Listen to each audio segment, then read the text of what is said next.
Olá a todos, sejam bem-vindos ao nosso canal do YouTube, o Instituto Gaudiya de Educação Vaishnava, pertencente à ISKCON, Sociedade Internacional para a Consciência de Krishna.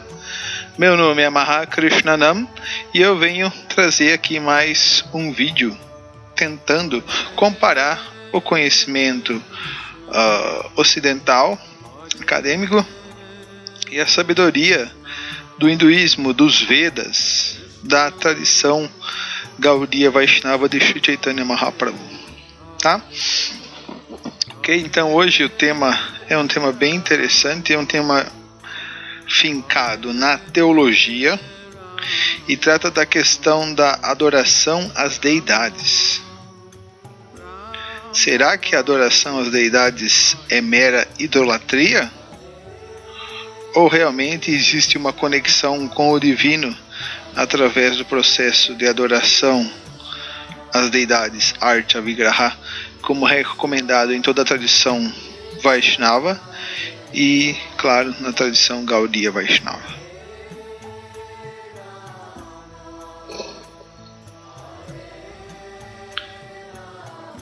Então o título da nossa videoaula de hoje pode ser Archa Vigraha, a arte de ver Deus para aqueles que não podem vê-lo. Então, Vigraha significa forma e Archa significa encarnação. Então, desculpem, adoração. Vigraha é forma e Archa é a forma pela qual a divindade suprema, Deus, pode ser adorado. Então, para aqueles tem a visão material, que podem ver apenas os elementos materiais, a divindade ela se exprime e ela assume essa forma feita de elementos materiais como metal, como mármore, como uma pintura, como madeira, e através dessa forma ela aceita o serviço do adorador, do devoto. Devido ao fato de Deus ser ilimitado, ele pode assumir qualquer forma para poder beneficiar o seu devoto. Então, para aqueles que estão condicionados, ele vem nessa forma de Archa Vigraha. Então, por que a adoração às deidades no templo não é idolatria? Essa é uma questão bastante importante. E ela vai ser o fio condutor, né? Ela vai ser o problema a conduzir essa videoaula de hoje, né? A nossa tentativa nessa videoaula vai ser de responder essa pergunta: por que a adoração às deidades no templo não é idolatria?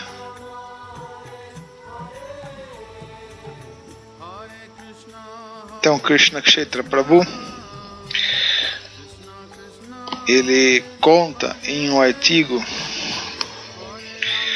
que num artigo que ele leu, né, no New York Times, em 14 de julho de 2004, um grupo de rabinos ortodoxos, judeus, de Israel, estava estimulando as mulheres judias a queimarem suas perucas. Então é comum na tradição ortodoxa, tem um filme com o John Turturro e com o Woody Allen. O Woody Allen faz o papel muito engraçado desse filme. O filme é do John Turturro, que mostra bem isso, né? Que as mulheres judias, as ortodoxas, elas têm a cabeça raspada e usam peruca. Não sei explicar muito bem a tradição e nem sei explicar se todas as ortodoxas usam essa peruca, né?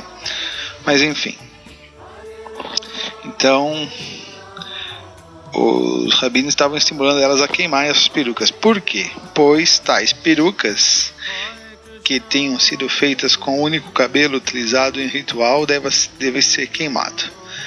Tais perucas eram feitas com os cabelos dos peregrinos de Tirupati. Então quem já foi tomar o darshan de Balaji lá em Tirupati, no sul da Índia, ele sabe que os peregrinos, eles vão e raspam a cabeça em sinal de devoção, em sinal de oferenda para Balaji. Então você vai ver a família toda, né? O pai, a mãe, as crianças, tudo cabecinha raspada, andando por Tirupati e indo tomar darshan em Balaji. Então isso é muito comum. Lembrando que são milhares de peregrinos todos os dias no templo de Venkateshwar, lá no sul da Índia, onde diariamente milhares de hindus beatos raspam sua cabeça como gesto de devoção à imagem do Sr. Venkateshwar. Então, qual é a alegação do rabino? Que essa peruca ela foi feita com cabelo oferecido à imagem, ao ídolo. Então ela era profanada, né? Ela devia ser rejeitada. E no Jaiva Dharma, do livro do Bhaktivinoda Thakur, que são diálogos, o representante muçulmano Mullah Sahib contesta: ficamos sabendo que o seu preceptor original, Sri Chaitanya Deva, corrigiu todas as falhas do Dharma hindu. Todavia, sua Sampradaya também dispõe de adoração a formas materiais, ou seja, ele está falando das deidades. Queremos saber por que vocês Vaishnavas não abandonaram a adoração às formas materiais, embora sejam peritos nas decisões dos Shastras. Então,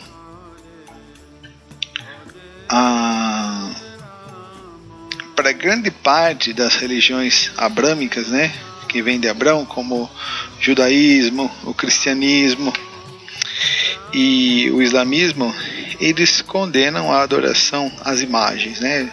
Lembra-se do episódio de Moisés com o bezerro de ouro, quando ele sobe a montanha e volta com os 10 mandamentos, né? Os fiéis estavam adorando o bezerro de ouro, né? Isso foi considerado idolatria. Então a adoração a qualquer forma material é caracterizado como idolatria, ou seja, você está adorando algo imaterial, não Deus. Então, por que a adoração feita pelos Vaishnavas do templo não é idolatria? Então essa é a questão que a gente vai tentar responder nessa videoaula. Um bom contra-argumento para a gente tentar, de maneira sóbria, tentar entender essa questão é perguntar para os seguidores das religiões abrâmicas, né? Os judeus, os muçulmanos e os cristãos, fazer a seguinte pergunta para eles: como é a forma de Deus? Como é Deus? Porque eles caracterizam a adoração à Arja Vigraha como idolatria, mas por que a Arja Vigraha é um ídolo? Se é idolatria, como é a forma de Deus? Como é Deus? Então essa é uma pergunta honesta que tem que ser feita para esses religiosos que também são sinceros e honestos, para a gente tentar levantar algum conhecimento ou luz a essas questões que muitas vezes estão imersas em trevas.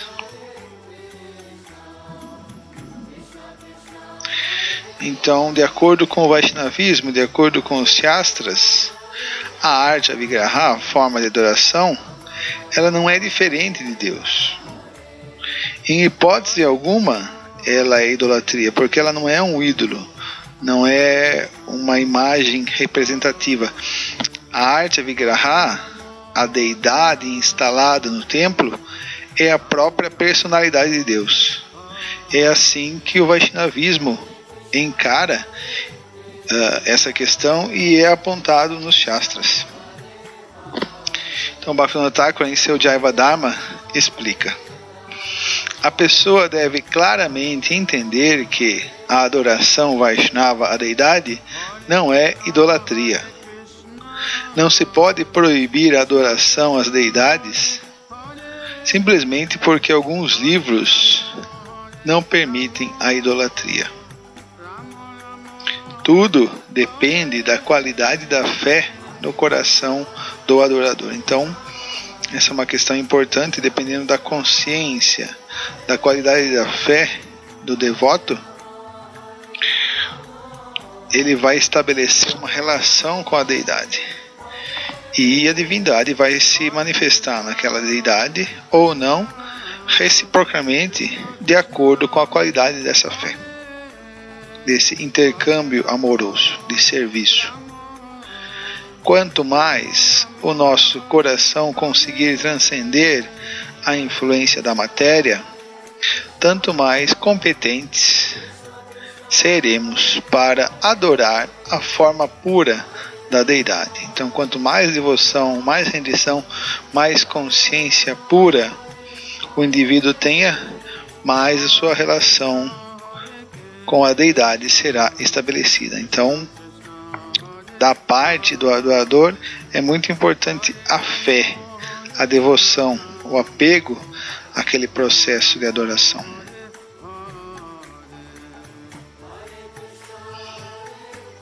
Archa Vigraha é uma encarnação divina. Então aqui é o Kenneth Valpey, que é o Maharaj Krishna Kshetra. Ele é um grande acadêmico, ele é representante da cadeira de hinduísmo na Universidade de Oxford, na Inglaterra, e ele escreveu um livro sobre essa questão da liturgia da adoração à deidade. Então vamos ver um trecho desse seu livro. Segundo a teologia Avatar é aquele que desce, ou seja, a descrição das encarnações de Krishna nesse mundo. A descida de Bhagavan, Deus, ao mundo, incentiva a representação tanto gráfica como linguística, iconográfica, a qual serve para estender a presença divina temporalmente.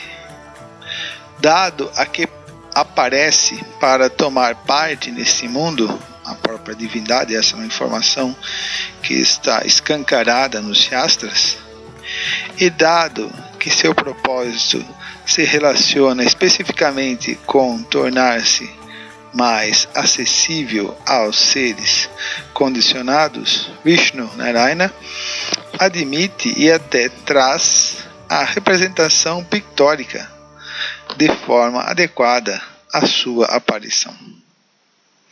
Certo? Então, pela vontade da divindade suprema, ela própria estabelece esse tipo de adoração para que aqueles que são contaminados, aqueles que estão enredados nesse mundo material e, portanto,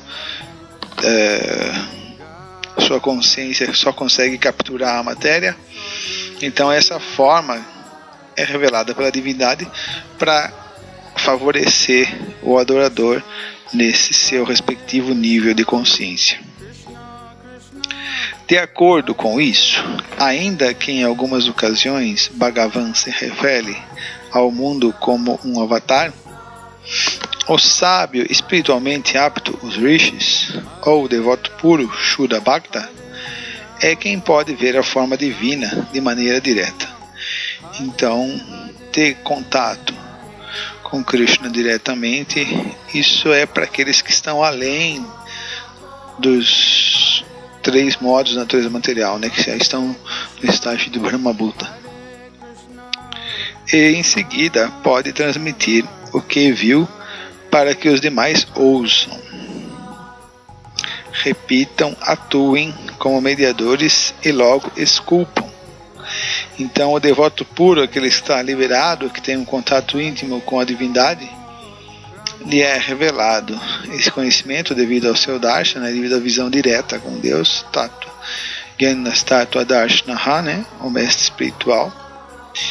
Então esse revela para os demais fiéis como é e como deve ser a adoração à forma da divindade suprema. E assim pode ser esculpida em metal, em mármore, em madeira, em barro. Ou então existem formas automanifestas, como as Shalagrama Shilas, que podem ser adoradas. a forma esculpida, seguindo fielmente as especificações das descrições dessas pessoas iluminadas, aqui o nome, né, do respectivo escritura, que são os Shilpa Shastras, pode, a fim de ser consagrada e invocar a deidade como devido, ser adorada mediante os processos específicos. Então aqui Sri Chaitanya Mahaprabhu, nós sabemos que toda a tradição de Chaitanya Mahaprabhu, os Goswamis de Vrindavana, Vishwanath Chakravarti Thakura, Lokanatha Das Goswami, todos eles possuíam deidades, né? Possuíam formas ou de Radha Krishna ou de Gaura-Nitai, e as adoravam de acordo com os textos revelados, como Narada Pancharatra, Haribhakti Vilasa e outros Pancharatas, né, que ensinam como é o processo diário de adoração às deidades. Adorar o Senhor é simples e disponível a todos. Então aqui nós vemos Srila Prabhupada fazendo esse comentário que está no Srimad Bhagavatam, canto 4, capítulo 8, verso número 56. É essencial para um devoto adorar a forma do Senhor, e não somente meditar na forma do Senhor dentro de sua mente com o cantar do mantra dado pelo mestre espiritual. Somente isso é suficiente, só que esse processo mental, Manasa Puja, ele é destinado e ele é acessível para aqueles que já têm um certo nível de avanço espiritual, ou seja, já são avançados no processo. Para a maioria dos neófitos é recomendada a adoração às deidades. A adoração da forma deve estar presente. O impersonalista dá-se ao incômodo desnecessário de meditar em algo impessoal ou adorar algo impessoal. E o caminho é muito precário, ou seja, o próprio Krishna fala na Bhagavad Gita, né, no verso 5 do capítulo 12, que esse caminho impessoal, para nós que somos almas corporificadas, que em tudo que olhamos, vemos uma forma, é muito difícil esse caminho de colocar a mente em algo impessoal. Somos desaconselhados a seguir o método impersonalista de meditar ou adorar o Senhor. Dhruva Maharaj, no Bhagavatam, foi aconselhado a adorar uma forma feita de terra e água, porque na floresta, ou seja, questão de tempo, lugar e circunstância, questão do bom senso prático, se não é possível ter uma forma feita de metal, madeira ou pedra, o melhor processo é pegar terra misturada com água. Com essa mistura, fazer uma forma do Senhor e adorá-lo. Porém, para aqueles que podem ir para a Índia, ou encomendar uma deidade, ou ganharem uma Shalagrama Shila, ou seja, um dos itens da adoração ao Senhor é que a gente tem que se esforçar para satisfazer o Senhor. A gente tem que oferecer aquilo de melhor que nós podemos dar, e não aquilo que é mais conveniente e o que é mais fácil. Não, nós temos que fazer sacrifícios para adorar o Senhor. Então é lógico, alguém que pode comprar uma deidade de metal, de mármore e adorar com um certo padrão, isso é muito elevado. Porém, aquele que está numa floresta, que não se aplica muito à grande maioria de nós hoje em dia em sociedade, essas pessoas podem adorar uma deidade de barro, né? Ou seja, tudo vai depender de acordo com a situação econômica, com a situação kármica, né, da pessoa. Mas dentro disso, ela deve fazer um esforço, um sacrifício dentro dos seus padrões, dentro dos seus limites, para adorar a Suprema Personalidade de Deus. É lógico que a adoração, ela deve ser especialmente dedicada à adoração à deidade no templo pertencente à instituição, a ISKCON. Aqueles que são seguidores de Prabhupada, aqueles que são membros da ISKCON, eles devem dar total apoio para que a adoração feita no templo seja rigorosa e muito bem executada, né? Porque a adoração das deidades no templo da ISKCON, para os membros da ISKCON, é o meio de pregação, é o meio de espalhar a consciência de Krishna, né? Através das deidades no templo é que se tem o sadhana diário, e através das deidades no templo é que é feito o festival do domingo, onde as pessoas, os convidados, vêm receber a misericórdia de Krishna, tomar prasada, ver a deidade, ouvir o Kirtana. O Kirtana é feito para as deidades, ou seja, tudo no templo, nessas sedes, onde o programa é voltado para beneficiar a população, a sociedade em geral. Esses programas espirituais, eles têm a deidade como centro. Então é dever dos devotos da ISKCON ajudar a manter o padrão de adoração, de oferenda, etc., dentro da instituição. Mas e aqueles que moram muito distante, né? Moram a 10, 20 quilômetros de distância do templo e não podem ir todo dia para ajudar na adoração, etc. Aí essas pessoas recomendam-se sim que tenham uma deidade dentro de casa, né? E aí a própria casa delas vai se tornar um templo. Então o primeiro dever de um membro da ISKCON é ajudar a adoração no templo. Agora, de que adianta a pessoa mora a 2 quarteirões do templo e ainda ela tem 2 ou 3 deidades? Significa que a adoração prática que ela podia estar fazendo no templo e ajudar a instituição, ela vai desviar essa energia, esse tempo, e para adorar a deidade dela na casa dela. E a questão da pregação e a manutenção do templo, como é que fica? Então existem casos e casos, mas a prioridade do membro da ISKCON é dar atenção à deidade que está sendo adorada dentro da ISKCON, que é a base de pregação. E essa pregação é o desejo do mestre espiritual, o desejo de Prabhupada. O devoto não deve ficar ansioso acerca de cozinhar alimentos, qualquer coisa disponível na floresta. Aí Prabhupada está falando no contexto específico de Dhruva Maharaj, ou na cidade, na categoria das frutas e dos vegetais, deve ser oferecido à deidade. Ou seja, tudo que alguém consome deve ser primeiramente oferecido às deidades. E o devoto deve contentar-se comendo isto. Ele não deve estar ansioso de ter guloseimas saborosas. Evidentemente, onde quer que seja possível, deve-se oferecer às deidades os melhores alimentos, preparados dentro da categoria das frutas e dos vegetais, cozidos ou crus. O fator importante é que o devoto deve ser regulado, mitabuk. Esta é uma das qualificações de um devoto. Ele não deve ansiar em satisfazer a língua com um tipo de alimento em particular. Deve contentar-se com comer qualquer praçada disponível pela graça do Senhor.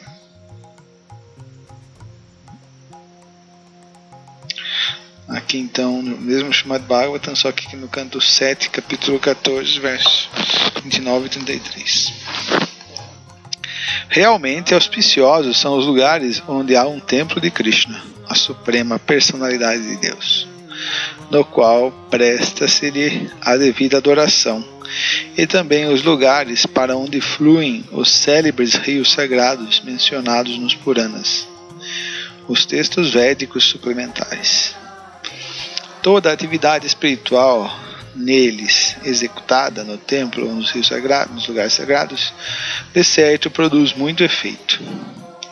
Lagos sagrados como Pushkara e lugares onde pessoas santas vivem, tais como Kurukshetra, Gaya, Prayag, Pulaharama, Naimisharanya, as margens do rio Falgu, Setubanda, Prabhasa, Dwaraka, Varanasi, Mathura, Pampa, não é no Rio Grande do Sul, Bindu Sarovara, Badalikarsham, Narainaram, os lugares onde o rio Nanda flui, os lugares onde o Senhor Ramachandra e Mãe Sita se refugiaram, tais como Chitrakuta, e também as regiões montanhosas conhecidas como Mahendra e Himalaya. Todos eles devem ser considerados muito piedosos e sagrados. Igualmente, os lugares situados fora da Índia, onde há centros do movimento da consciência de Krishna e onde as deidades de Radha, Krishna, são adoradas, devem ser todos visitados e adorados por aqueles que querem obter avanço espiritual. Aquele que tenciona avançar na vida espiritual pode visitar todos esses lugares e neles realizar cerimônias ritualísticas para obter resultados 1000 vezes superiores aos resultados das mesmas atividades realizadas em qualquer outro lugar.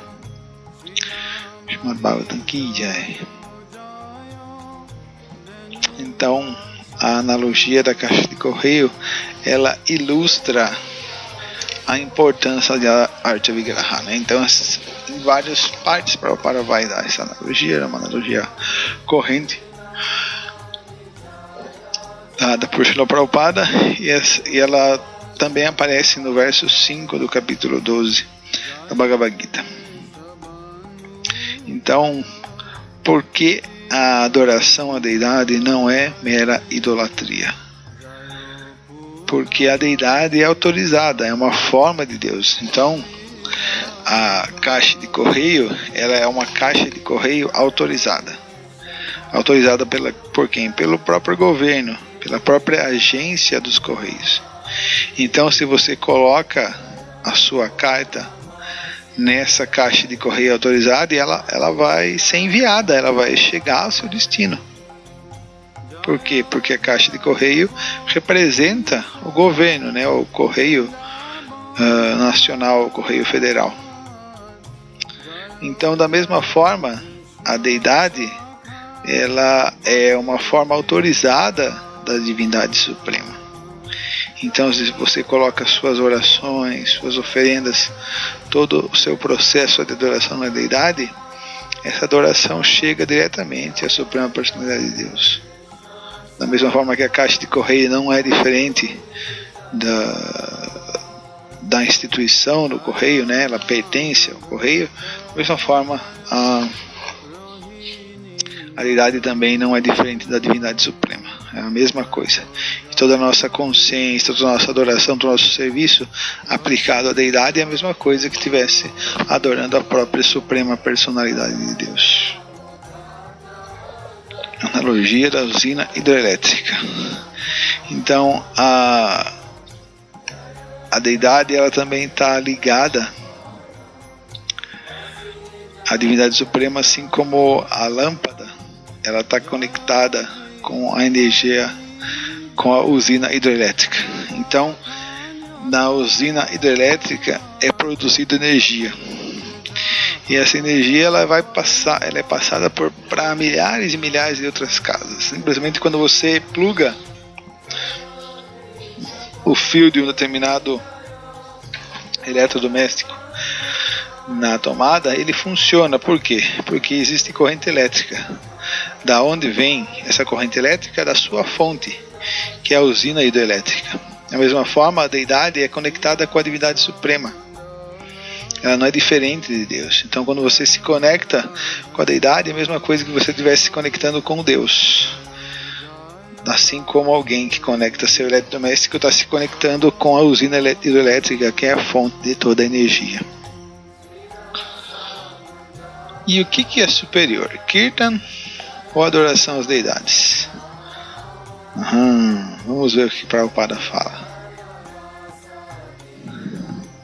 De acordo com Prabhupada, Sri Chaitanya Mahaprabhu queria que o movimento Hare Krishna, com deidades instaladas, se espalhasse por todas as aldeias e cidades do mundo, para que todas as pessoas do mundo pudessem tirar proveito desse movimento e tornar-se completamente exitosas na vida espiritual.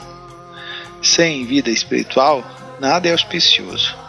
Além disso, se um devoto, grihasta, chefe de família casado, adorna em sua casa, no lar, a Shalagramashila, que é a forma de Vishnu encontrada no rio Kaligandaki, nos Himalaias, que tem a forma de uma pedra muito bonita, ou a forma da deidade, né, da deidade de Gauranitai, Jagannatha, Baladev, Subhadra, Radha e Krishna, seu lar também se torna um lugar muito especial.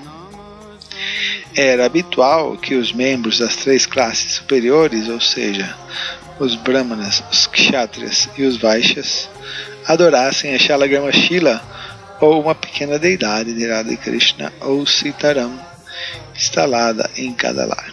Então esse é o significado de Prabhupada, 7º canto do Bhagavatam, capítulo 14, versos 29 a 33. Então, o que é superior? Kirtan ou adoração às deidades? Os dois devem estar juntos, os dois devem estar presentes. É lógico que o processo de adoração para Kali Yuga é de cantar os santos nomes do Senhor. Mas lembre-se que Bhakti, em seu processo de Navavidya Bhakti, dividido em 9 etapas, que são Shravana, Kirtana, Vishnu, Smarana, a arte, a Vigraha, é um dos 9 processos poderosos de Bhakti. Então nada melhor do que combinar o canto dos santos nomes, adequado para os dias de hoje, o Kirtana, com a adoração à deidade. Ou seja, devemos fazer Kirtana para as deidades, devemos fazer Kirtanas públicos em Harinamas, e também devemos fazer Kirtanas estáticos para as deidades em nossos templos. Mas em Kali Yuga, a adoração à deidade está sendo negligenciada. Acontece que o canto do Mahamantra Hare Krishna é mais poderoso que a adoração à deidade para essa era atual. Sri Chaitanya Mahaprabhu mostrou o exemplo prático, pois não estabeleceu nenhum templo ou deidade, a passo que os Goswamis fizeram tudo isso, né? Senão que introduziu largamente o movimento de Sankirtana. Portanto, os pregadores da consciência de Krishna devem dar mais ênfase ao movimento de Sankirtan, em especial, distribuindo cada vez mais a literatura transcendental. Isto ajuda o movimento de Sankirtana. Sempre que houver possibilidades de se adorar a deidade, podem se estabelecer muitos centros, porém, de um modo geral, deve-se dar mais ênfase à distribuição das publicações transcendentais, pois isso será mais eficaz em converter as pessoas à consciência de Krishna. A literatura para introduzir as pessoas, para doutrinar, né, para esclarecer as pessoas, e depois aqueles que estão adaptados com a prática, né, o cantar dos santos nomes e adoração às deidades é fundamental. Então, de acordo com Bhaktivinoda Thakura, para falar a verdade, seria muito inauspicioso para as pessoas em geral se não houvesse adoração às deidades. Ao sentirem-se inclinadas a prestar serviço ao Senhor, as divas comuns desanimam se não conseguem ver a forma da deidade diante delas. Então é muito importante para nós, neófitos, as deidades. Como a nossa consciência é muito densa, é muito burda, é muito apegada à matéria, então é importante ter essa forma material, palpável, sensível para nós. Em religiões nas quais não há adoração à deidade, os membros situados em um nível inferior de qualificação espiritual são bastante materialistas e esquecidos de Ishvara. Então eles dão atenção para um monte de outras coisas, né, que são corolários, né, a Bhakti. Mas Bhakti mesmo, a relação da adoração com Deus direta, isso fica muito aquém, né? Não fala-se muito sobre compaixão, misericórdia, às vezes até sobre política, engajamento social, etc. Tudo isso é importante, mas fica girando em torno. O ponto X da questão é a adoração a Deus, e eles ficam bastante aquém desse ponto. Ou vivem em estado de distração. Portanto, a adoração à deidade é o alicerce da religião para toda a humanidade. A base tríplice da adoração. Então, quais seriam os 3 pontos mais importantes na adoração à deidade que um devoto deve seguir e dar muita atenção? Então, a pessoalidade, ou seja, entender que a deidade é o próprio Krishna, é uma pessoa e tem necessidades e deve ser tratada como uma pessoa.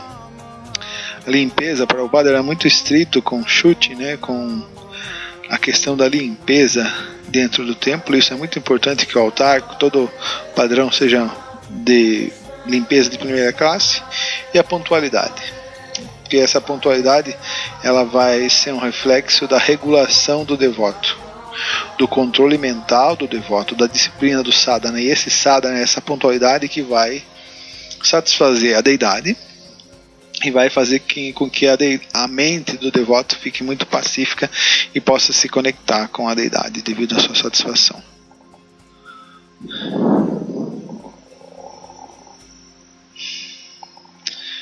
Então, antes de falar desse ponto dos elementos oferecidos e a rotinização, eu ainda queria levantar uma questão importante. Como é que eu sei que a deidade feita de madeira, que a deidade feita de metal, que a deidade feita de mármore ou pedra realmente é uma deidade, ou seja, que ela aceita as oferendas? Como é que eu sei que a deidade é realmente uma divindade, que ela é divina, e não um mero ídolo, uma mera coisa mais material? Primeiro, que tudo é energia de Deus. Tudo vem da divindade suprema, nada é impessoal. Nada é por acaso. Tudo tem a divindade suprema como causa. Ishvara Parama Krishna Satchidananda Vigraha Nadir Dir Govinda Sarva Karana Karanam. Então Krishna, ele é a fonte de tudo. Então alguém poderia propor, então eu posso adorar qualquer coisa, já que tudo é energia de Deus, eu posso adorar qualquer forma. Eu posso adorar um bezerro de ouro, eu posso adorar uma porta, porque tudo é Deus. Em certo sentido, tudo é energia de Deus, vem do Brahman. Mas Deus, pessoalmente, ele se situa em Goloka Vrindavana. A energia dele é ele e ao mesmo tempo é diferente dele. Mas a adoração, a forma pessoal dele é o grande elemento, é o grande ponto que se deve dar atenção. Da mesma forma que nós temos uma forma, nós temos características, traços de personalidade, a divindade também tem. E ela fica muito mais satisfeita. A adoração a Deus significa a arte de satisfazê-lo para poder atraí-lo, atrair a pessoa amada, dando o que ela gosta, oferecendo o que ela gosta. Então a necessidade de saber a característica pessoal, e a deidade, a arte, a Vigraha, ela vem manifestar essa forma pessoal da divindade suprema. A divindade suprema se revela nessa forma para aceitar o nosso serviço, que ainda é limitado devido aos sentidos e aos nossos apegos.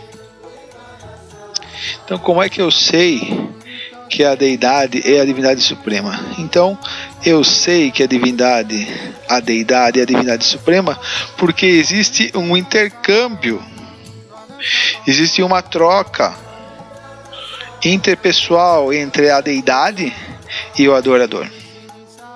Então existem várias histórias que comprovam isso. Por exemplo, a história de Sakshi Gopal entre o Brahmana mais velho e o Brahmana jovem.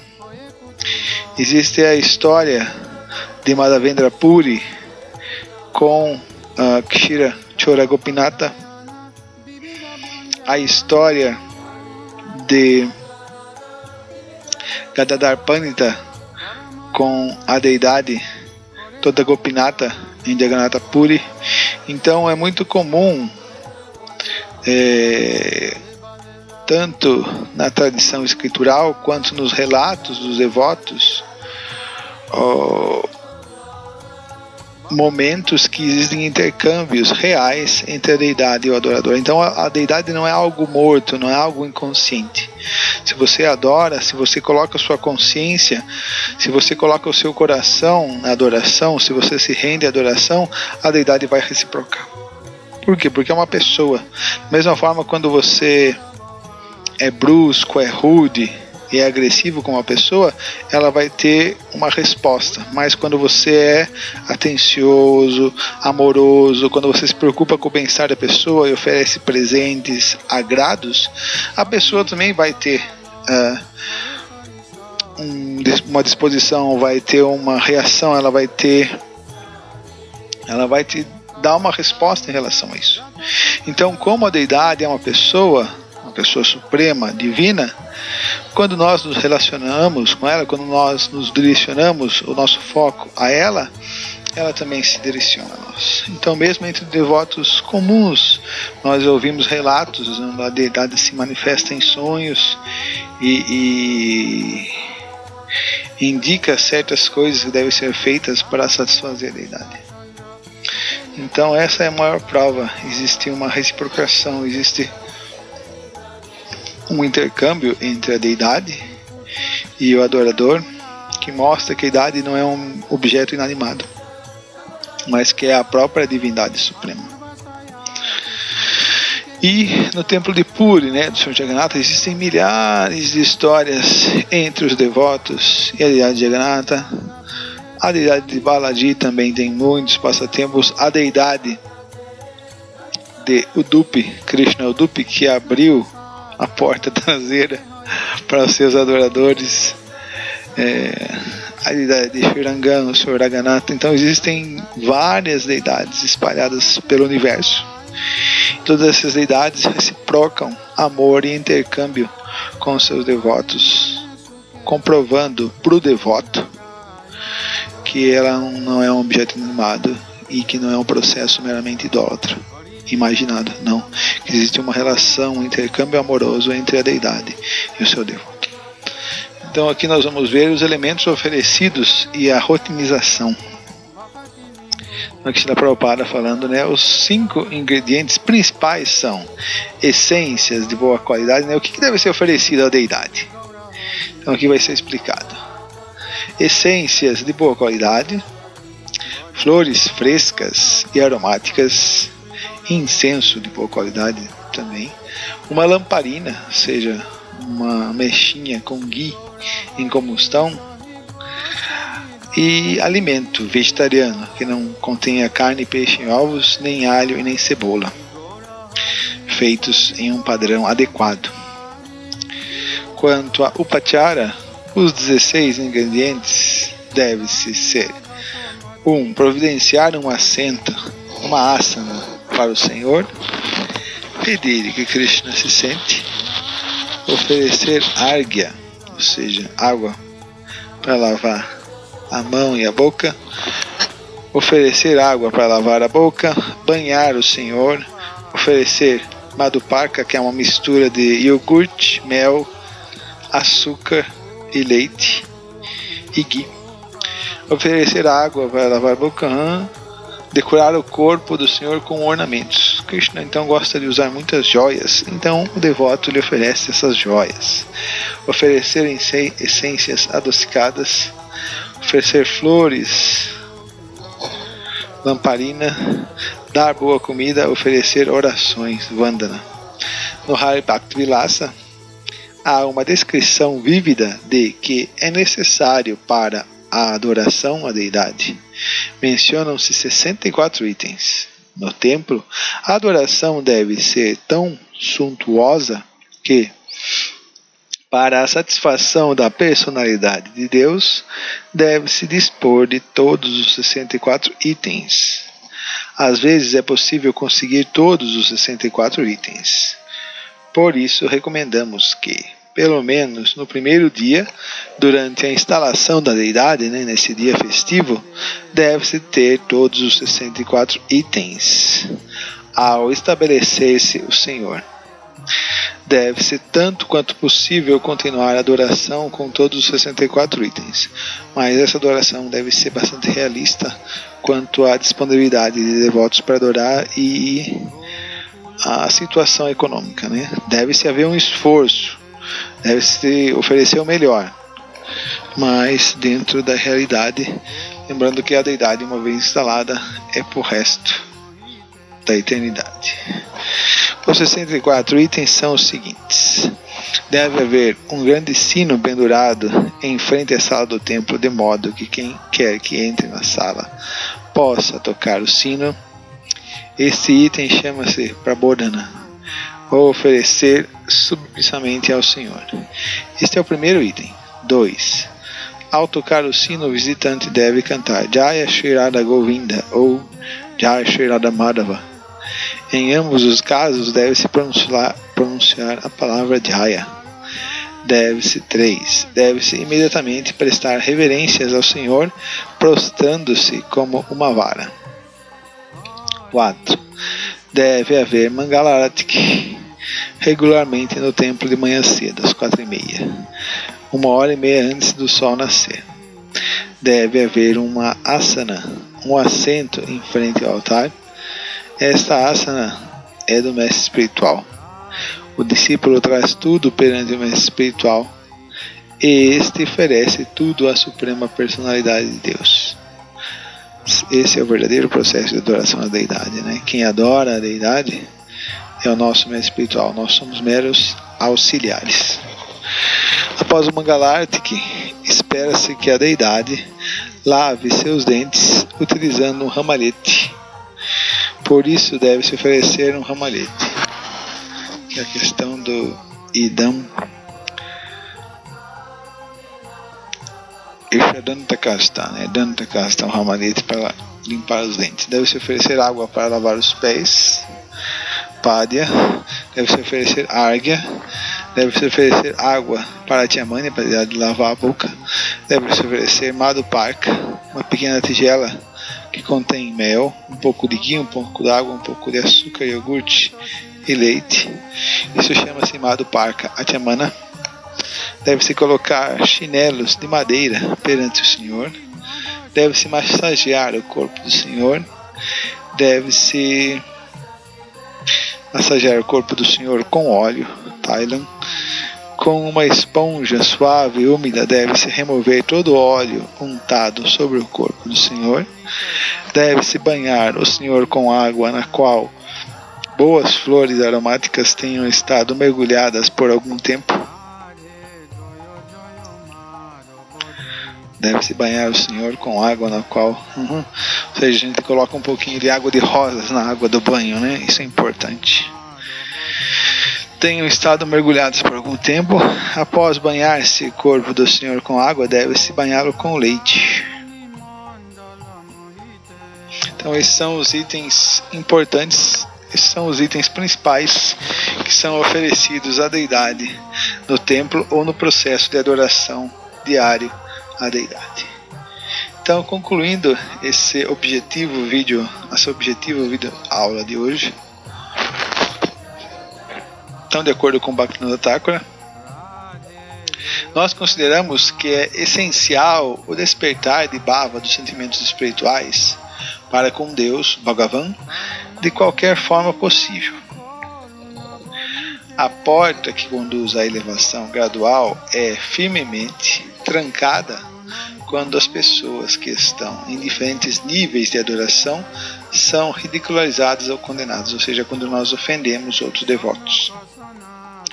Aqueles que se deixam enfeitiçar pelo dogmatismo, tornando-se desse modo sectários, carecem de qualidades como generosidade e tolerância. Então, quais são as principais características de um fanático, de um fundamentalista? Que ele não é nem generoso com os outros, de outras religiões, da sua própria religião, e nem é tolerante, né? Ele é um fundamentalista. Isto é porque eles ridicularizam e condenam os outros que não fazem adoração da mesma maneira que eles. Este é o grande erro deles. Ok? Então nós devemos ser muito tolerantes, muito compassivos. Isso é proveniente do nível da nossa consciência. Lógico que a gente deve se esforçar, mas isso vai estar de acordo com o nível da nossa consciência. E sabendo que aqueles mais neófitos, né, os canistas e caris, vão achar que a sua prática, a sua religião é mais elevada e não vão compreender a posição e o nível de consciência dos outros. Porém, quando você é mais maduro, você consegue enxergar a divindade suprema manifestada de diferentes maneiras em todas as religiões, de acordo com o nível, de acordo com a revelação para aquelas determinadas pessoas, determinadas culturas, etc. Mais ou menos isso que o Bhaktivinoda Thakur está falando. E essa é a forma da Shalagrama Shila. Haribo, olha só que forma mais linda. Olha que olho, que boca. Então, essa é a forma de Krishna. É uma forma muito mística, muito consciente, né? A própria divindade suprema, e que se relaciona com os devotos nessa forma. Os devotos puros, eles continuam a adorar essa forma para dar exemplo para todos os outros, mas eles já estão se relacionando com Krishna no mundo espiritual. Não seria mais necessário, mas para dar exemplo ainda continua a adorar essas formas que são adoráveis, que são divertidas, alegres e são muito compassivas e satisfazem todos os desejos dos devotos. Shri Shalagrama Shila aqui, Shri Radha Madhava aqui, Shri Radha Govinda aqui, Shri Jagannatha, Shri Baladeva, Shri Mata Subhadra Maharani aqui, Jai. Srila Prabhupada, que trouxe o processo de arte Vigraha para nós ocidentais, que Jai. Então é isso, nós então terminamos aqui mais um vídeo aula sobre a adoração às deidades, que não é um processo ritualista, é o processo de adoração à própria divindade do Senhor. A deidade não é diferente do Krishna, de Deus. Então agradecemos muito pela paciência, pela atenção. Tenham um bom dia, uma boa noite ou uma boa tarde. Hare Krishna e tchau!